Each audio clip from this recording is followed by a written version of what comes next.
जय श्री राम साथियों।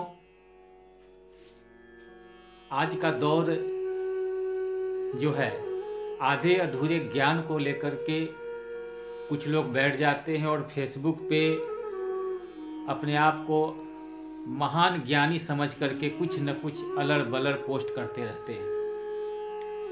मैं 2-4 दिन पहले एक फेसबुक पे पोस्ट देखा। उस पोस्ट पे लिखा हुआ था कि अगर रावण राक्षस था तो क्या राक्षस सीता से विवाह करने उनके स्वयंवर में गया। दोस्तों, मैं उन व्यक्ति को ज़्यादा तो कुछ नहीं कहूँगा, लेकिन इतना कहना चाहूँगा कि ज्ञान अगर पूरा होना चाहिए तो ही उस पर अपने का जो ज्ञान जो बांटते हैं उस ज्ञान को समाज में बांटे, फेसबुक पे बांटे, जहाँ बांटना है बांटे।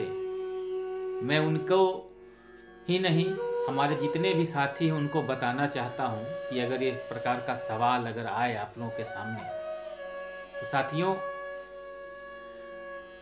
राक्षस किसे कहा जाता है। पहले सबसे बड़ी बात है कि राक्षस किसे कहा जाता है।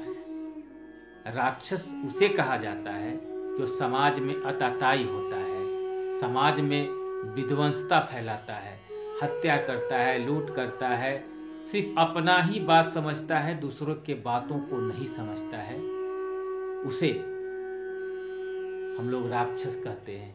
आज के भी समय में लूट, हत्या, मर्डर करने वाला कोई व्यक्ति अगर पकड़ाता है तो हम लोग उसको समाज में राक्षस कहते हैं, राक्षस चरित्र का कहते हैं।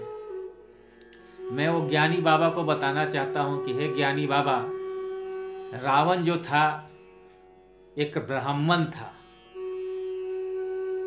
और ब्राह्मण में एक ज्ञानी ब्राह्मण उसे कहा जाता था, लेकिन उस अपने ज्ञान को सही जगह इस्तेमाल ना करके गलत जगह अपने ज्ञान को उसने बांटना शुरू कर दिया, अत्याचार करना शुरू कर दिया। इसलिए उसे राक्षस कहा जाता है और राक्षस कुल का कहा जाता है, क्योंकि कुल का मतलब है कि अपने जितने भी लोग थे सबको अपने की तरह राक्षसी प्रवृत्ति का उन्होंने बना दिया। इसलिए रावण को राक्षस कहा जाता है और राक्षस आज भी समाज में ऐसे चरित्र के व्यक्ति को कहा जाता है।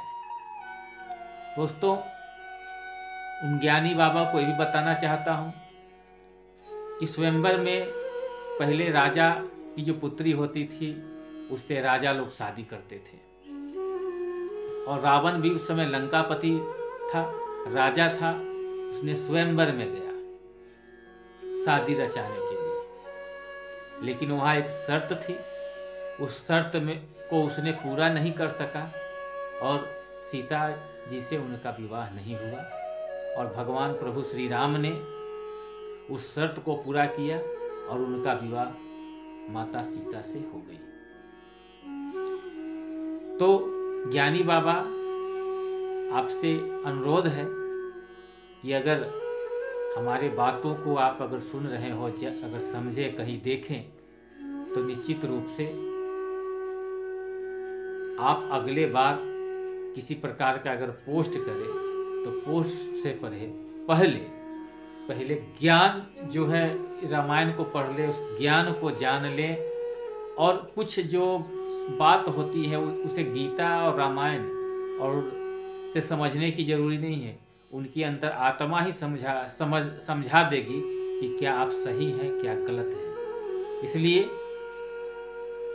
रावण ब्राह्मण था, लेकिन रावण की प्रवृत्ति राक्षसी थी, इसलिए सारे लोग उसे राक्षस कहते हैं। और राक्षस का मौत आपने देखा ही है, जो गलत करेगा उसे आज न कल उसकी सजा सूद समेत उसे मिलती है। अगर आप मेरे बात से सहमत हैं तो इस तरह की पोस्ट को न कीजिए और समाज में विध्वंसता नहीं फैलाइए। रामायण हमारा कल भी पवित्र था, आज भी पवित्र है और हमेशा पवित्र रहेगा, क्योंकि राम के सीने में सबरी भी थी और राम को लिखने वाला एक व्यक्ति जो आप लोग आज उसे क्या क्या कहते हैं, श्री वाल्मीकि जी का भी पूजा उतना ही स्नेह और भाव से होता है जितना स्नेह भाव से प्रभु राम का पूजा होता है, भगवान भोलेनाथ का पूजा होता है, प्रभु श्री राम का पूजा होता है। बाकी सोच आपकी जैसी करनी वैसी बरनी। जय श्री राम, जय हनुमान।